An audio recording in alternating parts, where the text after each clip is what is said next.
The sledgehammer hit my bedroom door at 7 minutes past midnight. My rich son and his wife were on the other side, desperate to break in. They thought I was trapped, a 67-year-old woman cowering in the dark. But they were wrong. Tonight, I am not the prey. With every swing of that hammer, they are not breaking my door. They are smashing their own perfect, expensive lives to pieces. My name is Margaret Doyle. I am 67 years old, and at 7 minutes past midnight, I was lying awake in the darkness of my home in suburban Colorado, listening to my bedroom door die. It was not a nightmare. Nightmares do not smell like old pine dust and sweat. Nightmares do not vibrate through the mattress springs into your spine. This was real. The sound came again. A deafening, metal-on-wood collision that shook the framed photos on my wall. In the sliver of moonlight cutting across the room, I watched a jagged spiderweb of a crack erupt near the handle of the solid oak door. Paint chips showered down onto the carpet like confetti. My heart was not beating. It was thrashing against my ribcage like a trapped bird. And for a moment, the air seemed stuck in my throat. I squeezed my eyes shut and forced myself to inhale. "Mum, open the door. We just want to talk. Please." The voice was masculine, deep, and terrifyingly familiar. It belonged to Ethan. My Ethan. The boy I had nursed through fevers. The man who wore three-piece suits and ran a real estate empire in Denver. He sounded desperate, his voice cracking in a way I had not heard since he was a teenager. "Hit it harder! You idiot!" A woman's voice cut through his pleading. It was high, thin, and laced with a panic that bordered on hysteria. Vanessa, my perfect, poised daughter-in-law. "The safe is right by the headboard. We have to break it before she calls anyone." So that was it. They believed the money was in the small steel box next to my bed. They believed the documents were there. They believed I was just a frightened old woman cowering under her quilt. My hand moved beneath the sheets, but I was not trembling. Not anymore.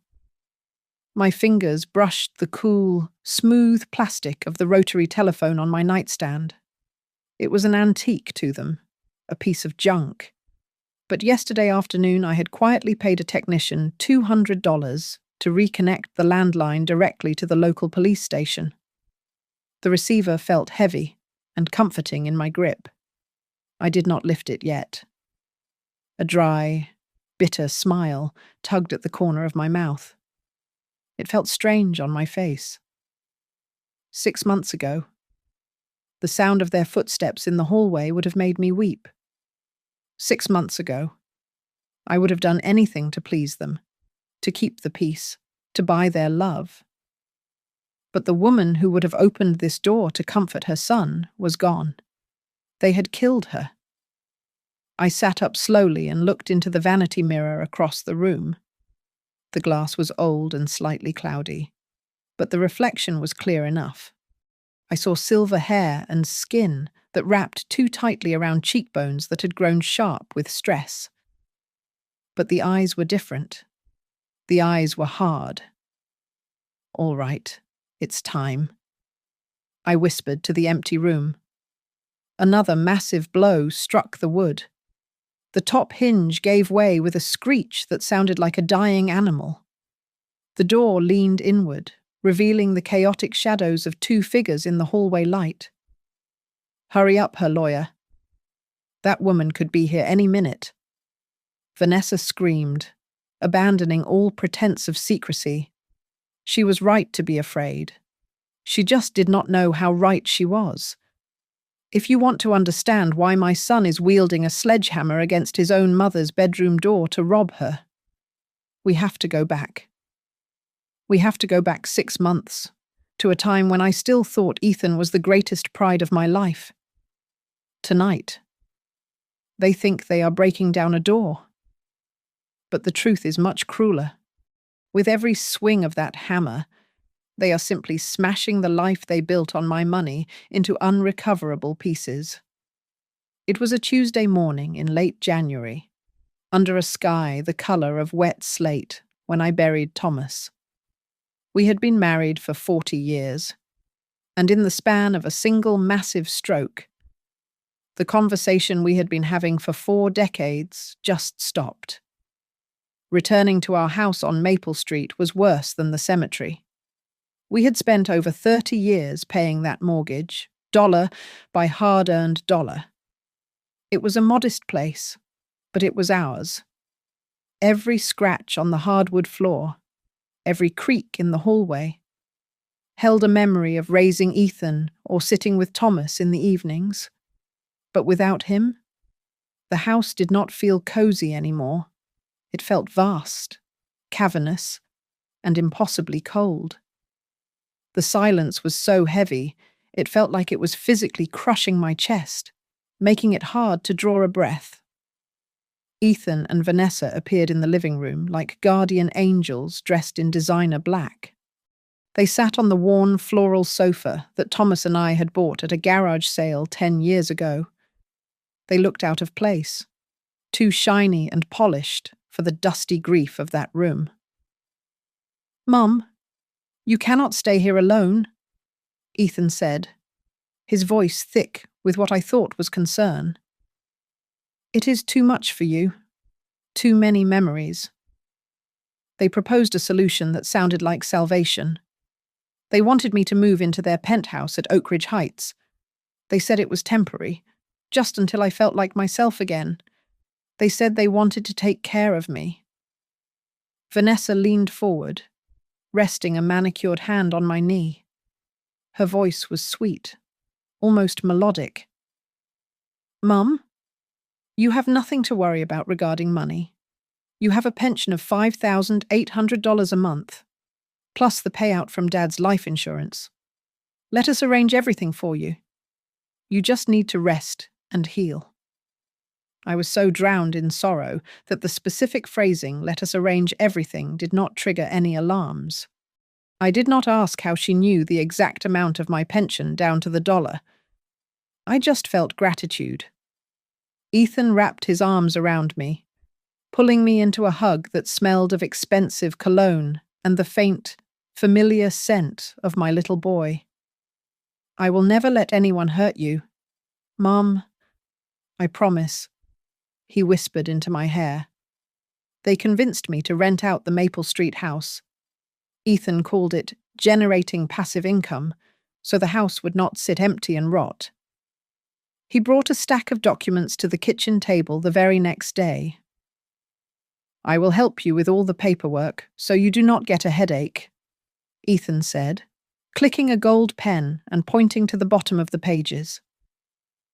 "Just sign where I put the sticky notes." I remember holding that pen. My hand was shaking. Thomas was the one who handled our affairs. He was meticulous. He would read every line of fine print with his reading glasses perched on the end of his nose. I was signing blindly. But I looked at Ethan's face, open, handsome, earnest, and I silenced the voice of caution in my head. "It is my son," I told myself. "He is my own blood. He would never hurt me." The move to Oak Ridge Heights was a blur. Their apartment was magnificent in a way that made me uncomfortable. It had floor-to-ceiling windows overlooking the city lights, a kitchen that looked like a laboratory, and white leather furniture that I was afraid to touch. It felt like walking onto a movie set, or stepping into someone else's life. They showed me to my room. It was not one of the guest suites with the city view. It was a small, square room down a back hallway, right next to the utility closet and the storage unit. The window was narrow, looking out at a brick wall. It felt tight, but I swallowed my disappointment. "It is just temporary," I thought. "Just for a few months until I go back home." That evening, Vanessa came to my door holding a thick, stiff cardboard folder. She offered me a smile that didn't quite reach her eyes. "Mum, just put all your bank records, the pension book, and the insurance papers in here. Just let us keep them in the office for safekeeping. You know how it is. You are getting older. Holding on to so many loose papers makes it easy to lose things." It sounded practical. It sounded helpful. I handed over the stack of documents that represented my entire financial life. Vanessa took the folder, and I nodded. I did not know it then, but that nod was the first step off the ledge, falling into the hole they had dug for me. Life at the penthouse quickly settled into a rhythm that felt less like a family arrangement and more like a gentle incarceration. The mornings were the starkest reminder of my new status. Ethan and Vanessa sat at the marble island, eating artisan toast with almond butter and drinking espresso from a chrome machine that hissed like a steam engine. In front of me, Vanessa would place a bowl of instant oatmeal, prepared with water instead of milk. "It is easier for your digestion, Mum," she would say, her smile tight and dismissive. "We do not want you getting an upset stomach with rich foods." A week after I moved in, Vanessa proposed what she called a senior budget. She opened an account at a bank I had never heard of, called Helioverve Federal. She explained that my pension and Thomas's insurance payout would automatically route into a joint account where Ethan was the primary administrator. When I asked why I could not just keep my old bank, Vanessa laughed softly, a sound that made me feel small. She slid a colourful printout across the counter. It was full of pie charts and confusing financial terms like yield maximization and risk-adjusted returns. "Mum, you just need to know we are investing safely for you," she said, tapping a red slice on the chart. "If you try to use online banking yourself, you are going to get scammed. It is a minefield out there. Do you really want to lose everything Dad worked for?" They handed me a supplementary debit card. They told me it had a limit of $150 a month. "This is for your little personal needs," Ethan said, patting my shoulder. "We will handle the grocery bills, the medical costs, and the investments. You do not need to worry about carrying cash." But I never saw any medical bills. I never saw any investment reports. What I saw was Ethan sitting me down one evening, his face grave, to talk about a power of attorney. He told me that new state laws required seniors to have a designated legal guardian to prevent fraud. He spun stories about widows in the next town over who had lost their homes to phone scammers. "I don't know, Ethan," I said, twisting my wedding ring. "I have always handled my own." "Mum, please," Ethan interrupted, his voice dropping to a whisper. "Dad spoke to me before he passed. He was worried. He told me you were forgetting things. The glasses you lost last week, the time you forgot your wallet at the store. We just want to protect you." The mention of Thomas broke me. Had he really thought I was losing my mind? Was I losing my mind? The doubt planted a seed of fear in my chest. I signed the papers on a rainy Tuesday afternoon. The room was dim, lit only by a yellow floor lamp that made my eyes sting. The lawyer was a frantic man from a firm called Brightline Legal Group. He did not explain the clauses. He just pointed a sweaty finger at the signature lines. "Sign here, Mrs. Doyle. And here? Just a formality." I signed. In the weeks that followed, the disparity in our lives became impossible to ignore. Vanessa brought me clothes from a discount bin, scratchy polyester pants and shapeless tops. Meanwhile, Ethan traded his sedan for a massive, obsidian black luxury SUV that cost more than my first house. Vanessa's social media was a parade of spa days and weekend trips to resorts, while I was told we had to tighten the belt regarding the grocery budget. The suffocation reached its peak on a Tuesday night. I had woken up thirsty and walked softly to the kitchen. The lights were off, but I heard voices coming from the living room. Just her pension alone is over $70,000 a year, Vanessa was saying. Her voice was not high and panicked like it was tonight. It was cold and calculating. If we refinance the house on Maple Street, we will have enough for the down payment on the Aspen vacation home by next winter. My blood ran cold. I retreated to my room, my thirst forgotten. My hands were shaking so badly I could barely retrieve my old laptop from where I had hidden it under the mattress.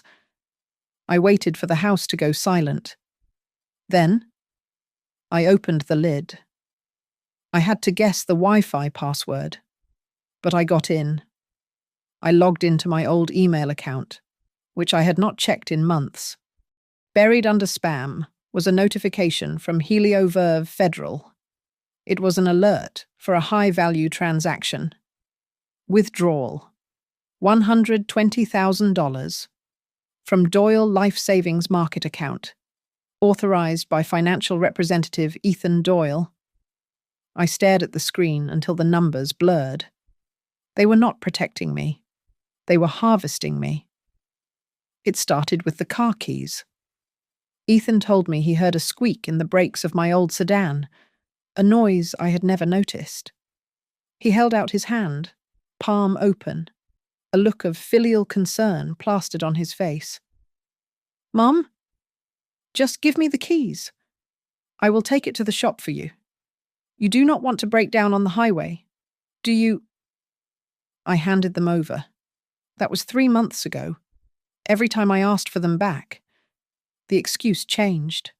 The parts were on back order. The mechanic was sick. Finally, they stopped making excuses and simply told me the truth of our new reality. "Mum, you get confused at stoplights. It is not safe for you to drive anymore. We are doing this for your own good." My world shrank to the square footage of the penthouse. They began to filter my existence. When the landline rang, Vanessa would snatch it up before I could reach it. I would watch her from the hallway, whispering into the receiver, her eyes flicking toward me. "She is sleeping right now. She has been very tired lately. No, I do not think she can come to the phone." When I confronted her, asking who had called, she would shrug and pour herself another glass of wine. "No one, Margaret. Just a telemarketer. Why are you so obsessed? Do you really think people are lining up to talk to you?" They systematically dismantled my connections to the outside world. My smartphone, which I used to text my bridge club, was replaced by a flip phone with a prepaid plan that had the cheapest minutes available. Then, one afternoon, Ethan accidentally knocked it off the counter into a sink full of soapy water. Oops.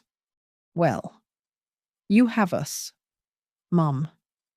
You do not need a phone to talk to strangers. My physical space was eroded next. I came home from a doctor's appointment driven by Vanessa, who sat in the waiting room to ensure I spoke to no one to find my room changed. The comfortable, velvet armchair I had brought from Maple Street was gone. In its place was a rigid folding bed and a thin, scratchy blanket. When I shivered at night, unable to sleep because the building's climate control was set to a freezing temperature. Vanessa rolled her eyes. "Stop complaining. Do you know how much the electric bill is in this building? Put on a sweater if you are cold. You are always cold." It was a slow, deliberate psychological grinding. If I asked about my bank balance, I was paranoid. If I said I felt weak from the watery soup they fed me, I was lazy. If I mentioned Thomas or our old house, Ethan would snap his laptop shut and sigh loudly. Mom, you are living in the past. It is unhealthy. You need to focus on the now. But the now was terrifying. One afternoon, while they thought I was napping, I heard Vanessa on the phone in the kitchen. Her voice was low, businesslike. Yes, Sunridge Care Haven. I need to know the monthly rate for a semi-private room. We need a facility with high security. Locked doors?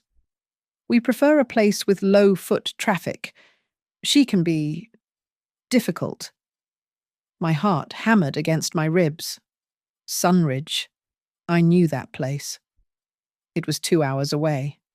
A dumping ground for the indigent and forgotten, known for its smell of bleach and urine. That evening, Ethan brought home a glossy brochure for a senior luxury community. He showed me photos of smiling elderly couples playing tennis. But later, when I dug through the kitchen trash, I found the real printout crumpled under coffee grounds. It was for Sunridge. The reviews were 1 star, understaffed, neglect, bed sores. I realized then that I was fighting for my sanity. I began to keep a record. I found a small, black notebook and hid it inside the lining of my mattress. Every night, by the light of a street lamp filtering through the window, I wrote down the truth. March 12th. They told me I forgot to eat lunch. I know I ate a sandwich. They are lying. March 14th. Vanessa said my friends from church died. I saw a post on her iPad from Mrs. Gable. She is alive.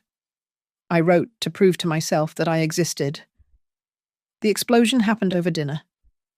I had pushed away the bowl of broth, my hands trembling with a mixture of hunger and rage. Vanessa slammed her fork down. If you are going to be this difficult, if you are going to be this stressed, maybe a nursing home is better for you.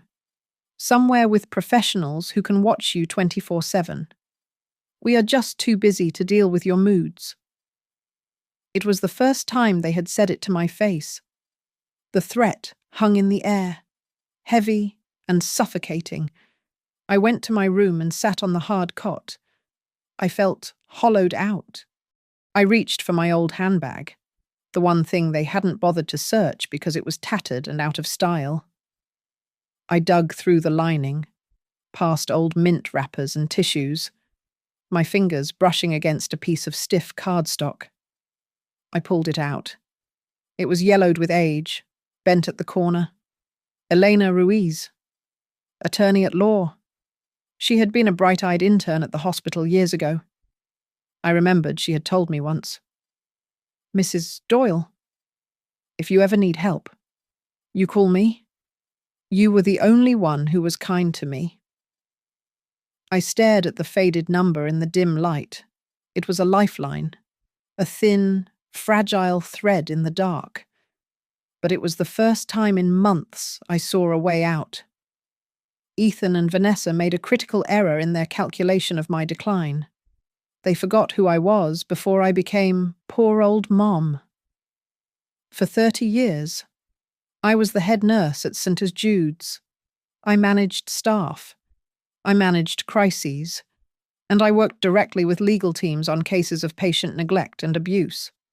I knew what documentation looked like. I knew the smell of a lie. I was not the senile woman they were painting me to be.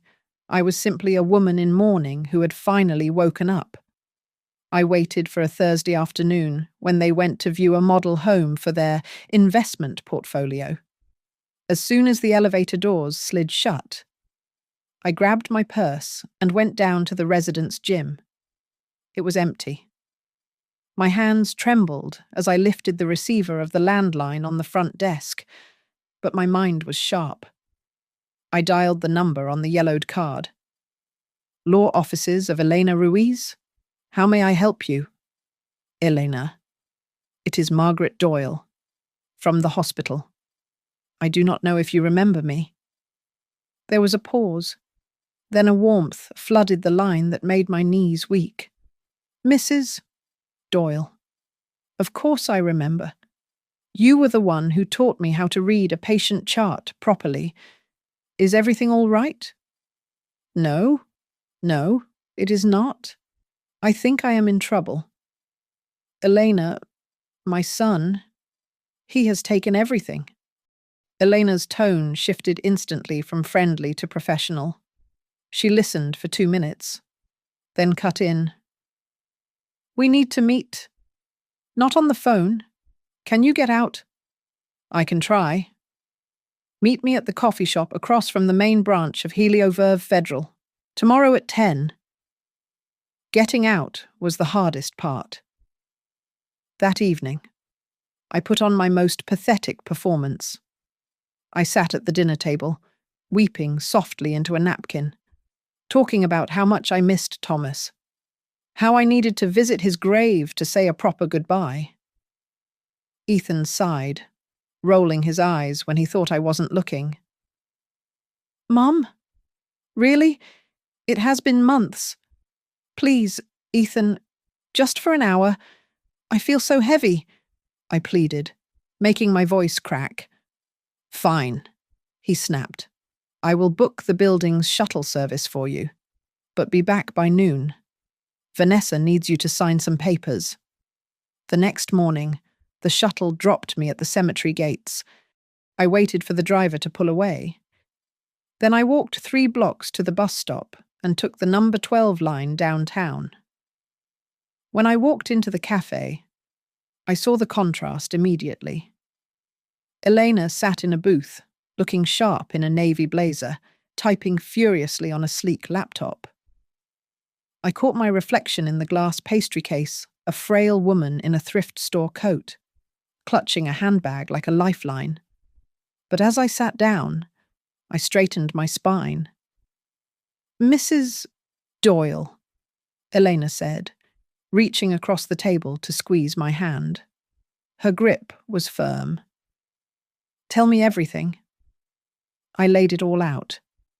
I showed her the blurry photograph I had taken of the bank transfer email. I showed her the handwritten log from my notebook, the dates, the insults, the missing meals. I told her about Sunridge Care Haven. Elena's face darkened with every word. She opened a legal pad and began writing. This is textbook, Margaret. Financial elder abuse, undue influence, coercive control. That power of attorney they made you sign, if we can prove you signed it under duress or deception, we can void it. They tell me I am forgetting things, that I am crazy, I whispered.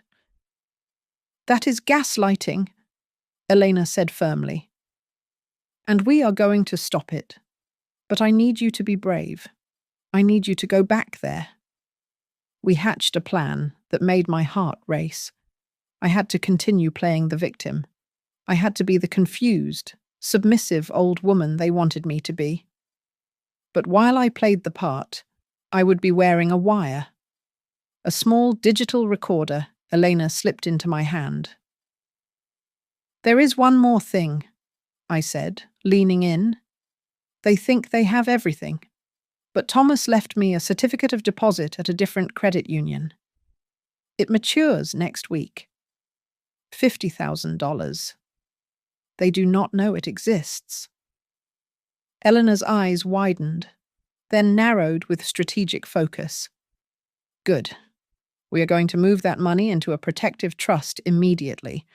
It will be the war chest for your legal defense. I left the cafe feeling lighter than I had in months. I took the bus back to the cemetery, then the shuttle back to the penthouse.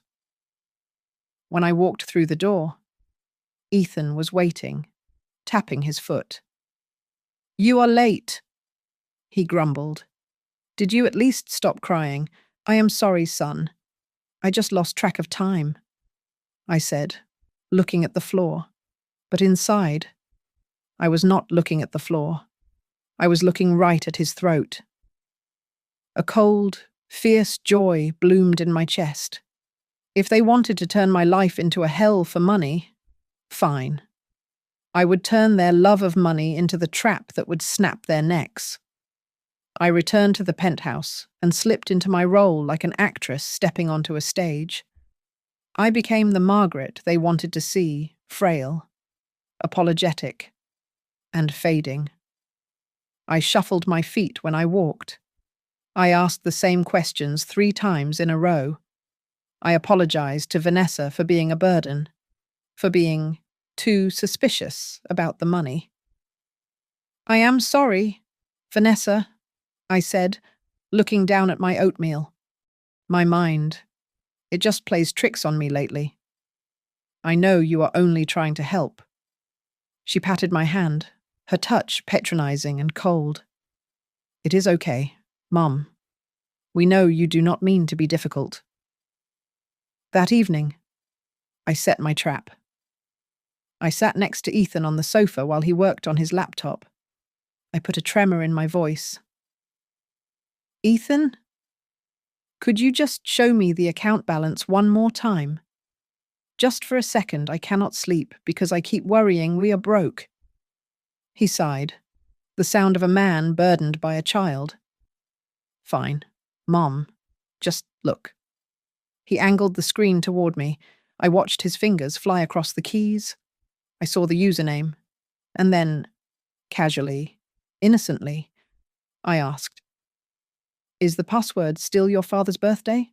Or did you change it to something hard?" "No, Mom. It is just Oakridge 2024, he muttered, typing it in. "Simple enough for me to remember. Hard enough for you not to guess." He did not know I had memorized it instantly. 3 nights later, Ethan went to Chicago for a conference. Vanessa stayed home and drank half a bottle of Chardonnay before passing out on the white leather sectional. The moment her breathing turned into a rhythmic snore, I moved. I opened the laptop. My heart was hammering against my ribs, but my fingers were steady. Oakridge, 2024. Access granted. I went straight to the transaction history. It was a bloodbath. They were siphoning money out in chunks that were just small enough to avoid immediate flags, but frequent enough to bleed me dry. Then I saw it. A transfer labeled Doyle Retirement Fund for $75,000. It had been moved 2 days ago into an external account named Ian V. Holdings. I printed everything. The printer was in the home office, and every whir of the machine sounded like a gunshot in the silent apartment. I grabbed the warm sheets of paper, folded them tight, and hurried back to my room. I unzipped the lining of an old, lumpy body pillow I had brought from Maple Street, the only piece of bedding they hadn't thrown out because it was too gross for them to touch. I stuffed the evidence inside the stuffing. The next morning, while Vanessa was in the shower nursing a hangover, I called Elena from the laundry room. They took $75,000 from a retirement fund I didn't even know was liquid. I whispered into the phone. "I have the investigator on it," Elena said, her voice sharp. "I am filing the report with Adult Protective Services today. But Margaret, we need to stall them. We need them to feel safe." So, I gave them what they wanted. Over a dinner of takeout sushi, where I was given only the cucumber rolls, I looked at Ethan and Vanessa. "I have been thinking. Maybe you are right. Maybe Sunridge is the best place for me. I do not want to be a burden anymore." The relief on their faces was immediate and sickening. Ethan actually smiled. "Mom, that is a really mature decision. You will love it there." They wasted no time. I recorded them the next day discussing the special vacancy at Sunridge. My hand was in my pocket, clutching the small recorder Eleanor had given me, while Vanessa laughed on the phone with the facility director.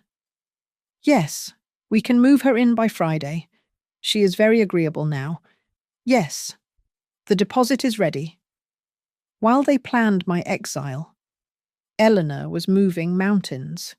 She went to the county court with our evidence, the stolen emails, the recordings, the bank transfers. She filed an ex parte motion, asking a judge to suspend their power of attorney and freeze every asset connected to my name immediately. Because it was an emergency motion alleging abuse, the hearing happened without Ethan or Vanessa knowing. The hammer dropped on a Tuesday afternoon. Vanessa had taken me to the mall, claiming she wanted to buy me nice pajamas for the nursing home. But we ended up at a high-end jewelry store instead. She was looking at a diamond tennis bracelet. "It is an investment. Mom," she said, not even looking at me. "Ethan says gold and diamonds are stable assets." She handed the salesperson the debit card, the platinum one linked to the account where my life savings sat. The clerk swiped it. He frowned. He swiped it again. "I am sorry, ma'am," the clerk said, his voice dropping. "The card is declined. It says, 'Refer to issuer, legal hold.'" Vanessa laughed, a nervous, high-pitched sound. "Do not be ridiculous. There must be $50,000 in that checking account alone. Run it again."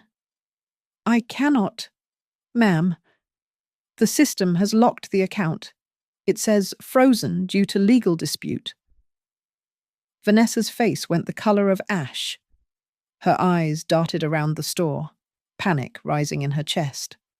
She pulled out her phone to check the banking app, her fingers trembling. I stood 2 feet away, clutching my purse. I looked at her with wide, innocent eyes. "Is something wrong?" Vanessa did. "Did we spend too much on the pajamas?"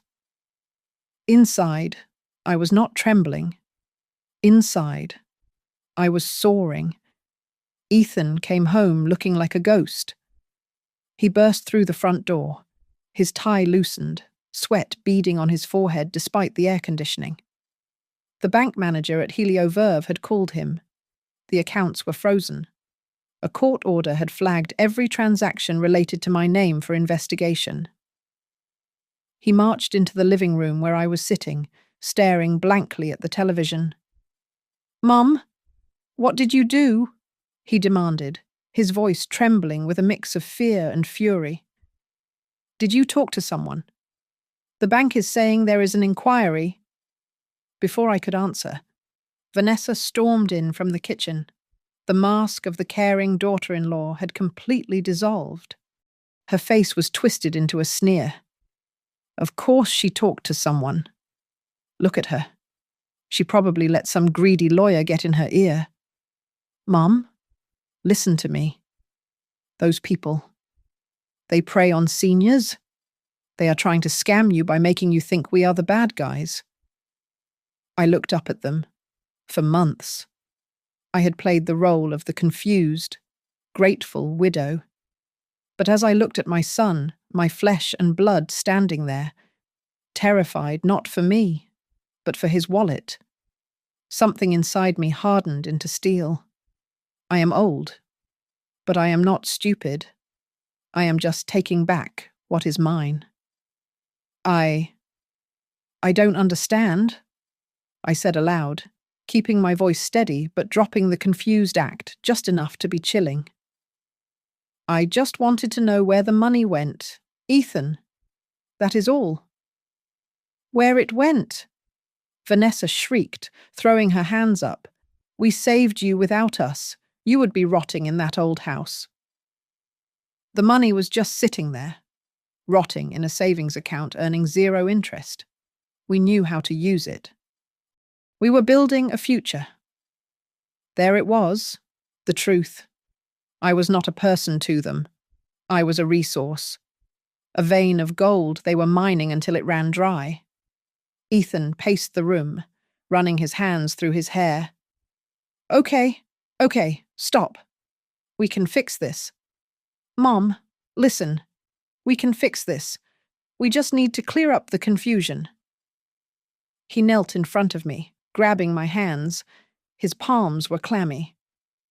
I need you to sign a new agreement. Just an internal family thing.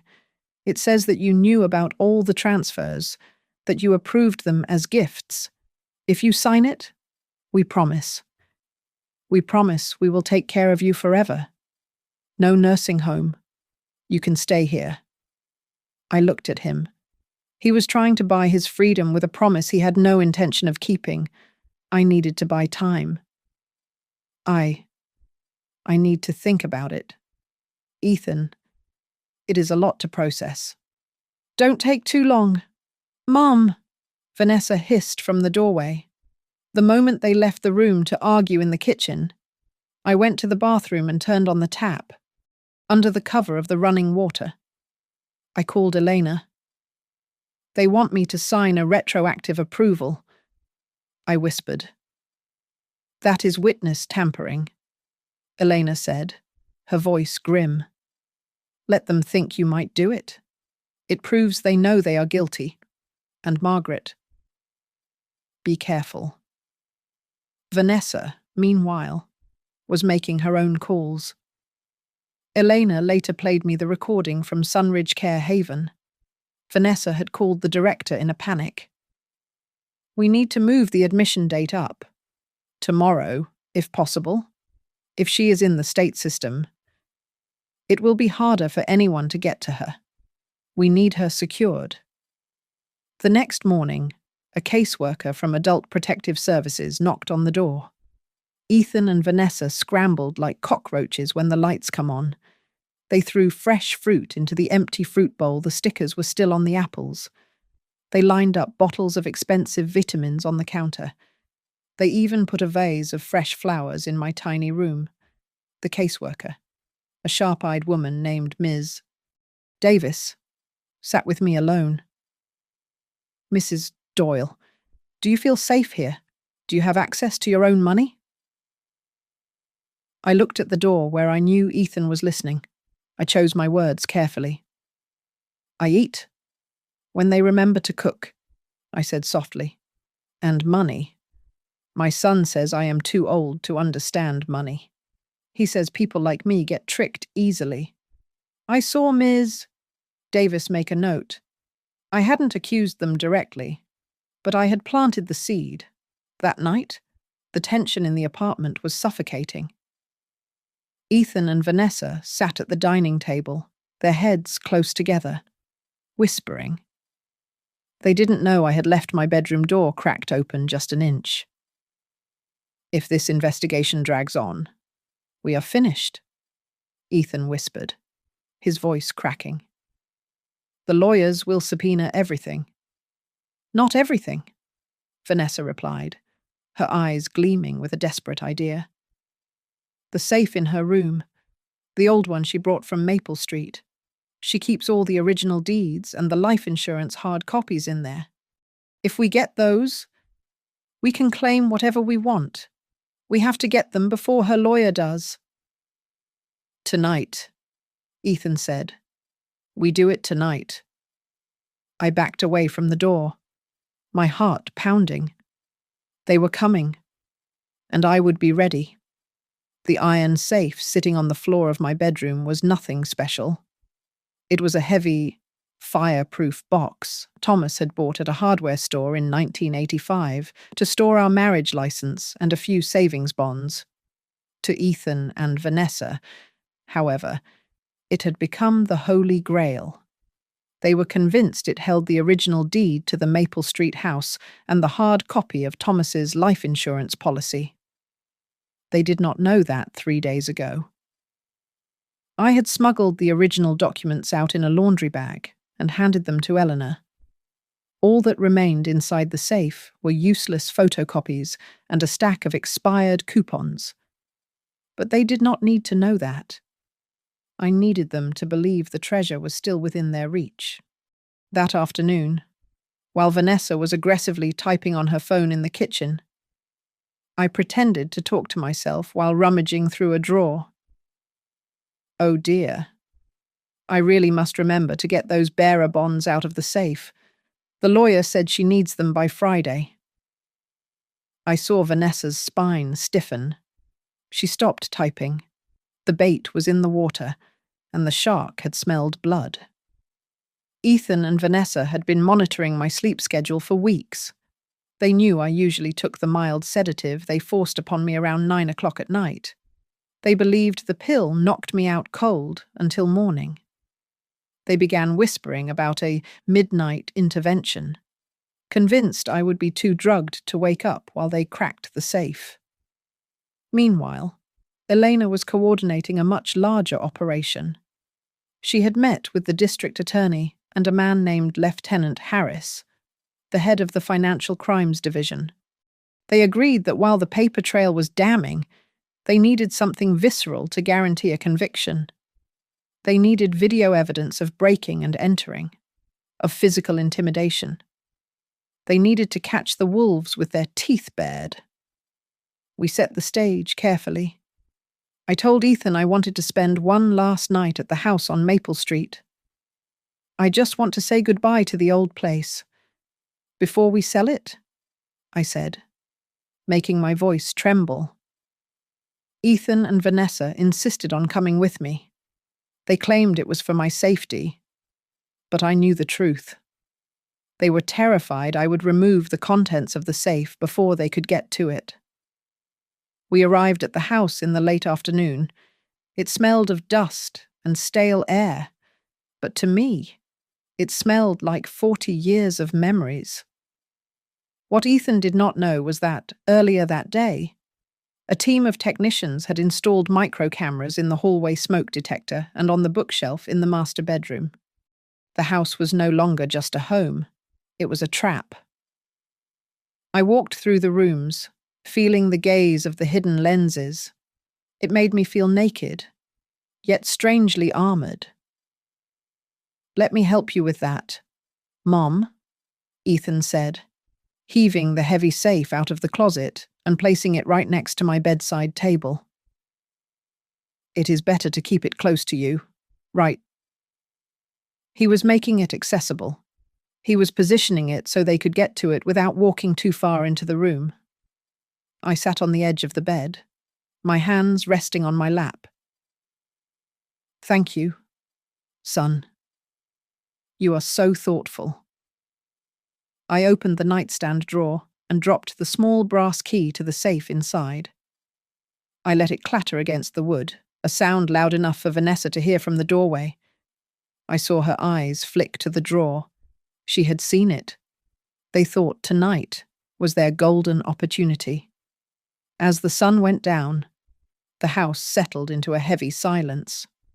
I could hear them downstairs, moving restlessly, waiting for the hours to tick by.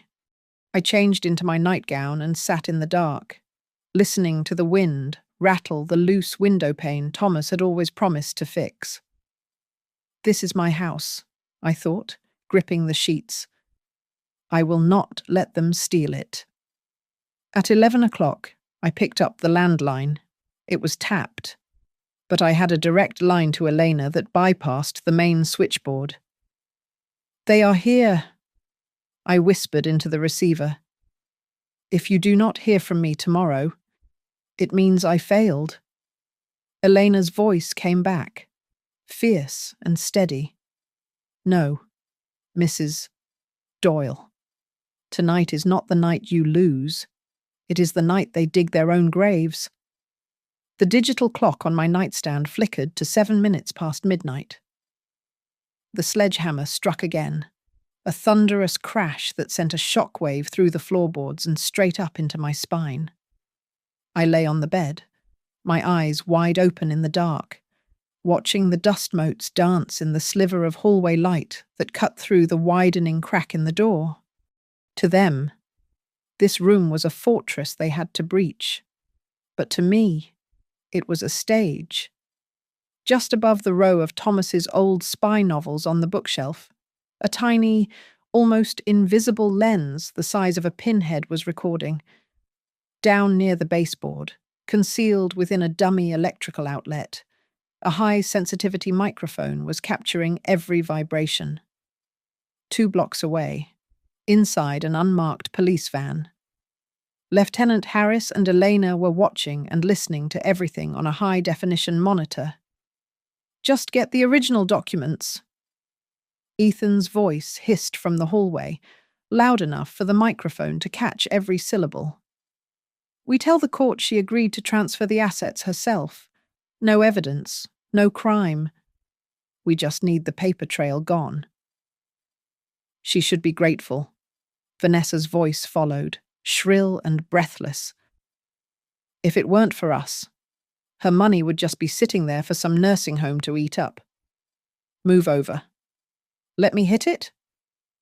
Another blow shook the frame. I felt the old, familiar knot of fear tighten in my stomach, the ghost of the last 6 months, the memory of hunger and isolation. But then I looked at the little red light blinking on the bookshelf. So faint, only I knew it was there. I was not alone. For the first time since Thomas died, I had an army. I sat up slowly. My joints popped, and my back ached from the tension. But I swung my legs over the side of the bed. I dragged my heavy wooden chair to the center of the room and sat down, facing the door like a queen awaiting her executioners. "Ethan! Vanessa!" I called out. My voice was raspy, but it did not waver. "If you two want to come in, then come in. But remember, every word you say tonight stays forever." "Shut up, old woman," Vanessa screamed. With a final, splintering crunch, the lock gave way. The door swung inward, banging against the wall. Ethan stood there, illuminated by the hallway light. He looked nothing like the successful businessman he pretended to be. His shirt was soaked in sweat. His eyes were wild and bloodshot, and his face was twisted into a mask of pure, unadulterated greed. He lunged toward the nightstand, ripping the drawer open until it flew off its tracks and clattered onto the floor. He grabbed the small brass key I had left there. "Don't you dare move!" He snarled at me, pointing a shaking finger in my face. "You sit there and you shut your mouth. If you call anyone, if you make one sound, I will cut off every cent. I will throw you out on the streets so fast you won't know what happened." "The safe, open the safe!" Vanessa yelled, pushing past him. She was still gripping the sledgehammer, her knuckles white. "The cash, the deeds, the life insurance policy. It has to be in there." She dropped to her knees in front of the small metal box, her breathing ragged. She shoved the key into the lock, but her hands were shaking so badly she could not turn it. She cursed, raising the hammer as if to strike the mechanism itself. "Stop," I said. It was a whisper, but it cut through the room like a knife. I leaned forward. I reached out and took the key from Vanessa's trembling hand. She froze, looking up at me with confusion. Slowly, deliberately. I turned the key in the lock. The tumblers clicked. "You want to see what is inside?" I asked softly. "Go ahead." I pulled the heavy door open. There was no cash. There were no deeds. There was no life insurance policy. Sitting alone on the metal shelf was a single, thick manila folder, stamped on the front in bold. Red ink was the seal of the Arapahoe County District Attorney's Office. Clipped to the front was a temporary arrest warrant, signed by a judge less than 6 hours ago. Ethan's face went white. Vanessa dropped the sledgehammer. It hit the floor with a dull thud. In the heavy silence that followed, a new sound began to rise from the street outside. It started low, a wailing siren that grew louder and louder until blue and red lights began to flash against the bedroom walls, painting their terrified faces in the colours of the law. The silence following the siren was shattered by a pounding at the front door downstairs that was loud enough to wake the dead. A voice, amplified by a megaphone, cut through the night air. "Open the door. Arapahoe County Sheriff. We have a warrant for search and arrest." It happened instantly, before Ethan could even process the empty safe. Heavy boots thundered up the stairs.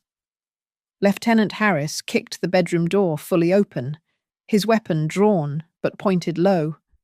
Behind him, a team of officers flooded the hallway. Elena stepped out from behind a uniformed deputy, clutching her briefcase like a shield. The hidden camera on the bookshelf was still recording, capturing the perfect tableau of guilt. Ethan stood by the nightstand, his face drained of blood. Vanessa was frozen near the safe, the sledgehammer lying at her feet like a smoking gun. There was no way to spin this. There was no way to hide. Ethan Doyle. Vanessa Doyle. "Put your hands where I can see them." Harris barked. "Officer, please. This is a family matter." Ethan stammered, raising his trembling hands. "We were just helping my mother with her papers." "Save it for the judge," Harris said, stepping forward to slap the handcuffs on Ethan's wrists. "You are under arrest for burglary, criminal intimidation of an at-risk adult, and suspicion of financial exploitation. You have the right to remain silent." As they cuffed Vanessa, she began to scream, blaming Ethan, blaming me, blaming everyone but herself. Elena bypassed the chaos and came straight to my side. She knelt by my chair, her eyes scanning me for injuries. "Did they hurt you, Margaret?" she asked softly. "No," I replied, my voice steady. "I am fine." "You did good," she whispered, squeezing my hand. "You did so good. From now on, you do not have to be alone with them ever again." For the first time in 6 months, the knot of terror in my chest uncoiled. I took a deep breath, and it tasted like freedom. The legal process moved with a speed that stunned them. At the preliminary hearing the following week, I sat across from them in the courtroom. I did not look down. I looked them in the eye. I recounted every detail to the judge. I told him about the watery oatmeal. I told him about the isolation. I told him about the plan to ship me off to Sunridge Care Haven so they could refinance my home to buy a vacation property. Their defense attorney tried to paint a sympathetic picture. He described Ethan and Vanessa as a young couple, overwhelmed by the financial burden of caring for a grieving widow. He called them victims of circumstance. Then, the prosecutor played the video. The courtroom went silent as the sound of the sledgehammer echoed through the speakers. Everyone watched Vanessa's twisted face as she screamed for Ethan to break the door down before my lawyer arrived. They heard Ethan threaten to throw me out on the street. The overwhelmed caregiver's narrative evaporated instantly. The judge issued a temporary order immediately. Ethan and Vanessa were denied bail given the flight risk and the severity of the financial fraud. They were barred from coming within 500 yards of me. Control of all my assets was transferred to an independent trust managed by Elena. As the bailiffs led them away, Ethan stopped. He looked back at me, tears streaming down his face. "Mum, I am sorry," he choked out. "It was the pressure. It was Vanessa. I never wanted to hurt you." I looked at the boy I had raised. I looked at the man who had stolen my dignity for a down payment. "You chose money instead of me," I said, my voice carrying across the quiet room. "The court will say the rest." The trial was short. The jury found them guilty on all counts: financial exploitation of an elder, conspiracy to commit fraud, and menacing. They were sentenced to 7 years in state prison to pay back the $120,000 they had stolen. The court ordered the liquidation of their assets, including the penthouse and the luxury SUV, months later. I sat in the living room of the house on Maple Street. It was autumn, and the leaves were turning gold outside the window. I sat in Thomas's old armchair, a cup of tea warming my hands. A gust of wind rattled the front door, the sound sharp and sudden. I did not jump. I just closed my eyes and listened. It was just the wind. The sledgehammer was gone. That night, they came to break down the last barrier between me and my money. But what they really broke was the illusion that blood is thicker than greed. Because of that night, I lost a son, but I regained something far more valuable. I reclaimed the right to decide how I live the rest of my life. Thank you so much for listening to my story. I would love to know where you folks are tuning in from. So please drop a comment below and let me know your thoughts on how I handled things. Did I go too easy on them? If you enjoyed this story, please make sure to subscribe to Grandma's Family Diary, smash that like button, and hit the hype button so more people can hear about my journey. Stay safe out there.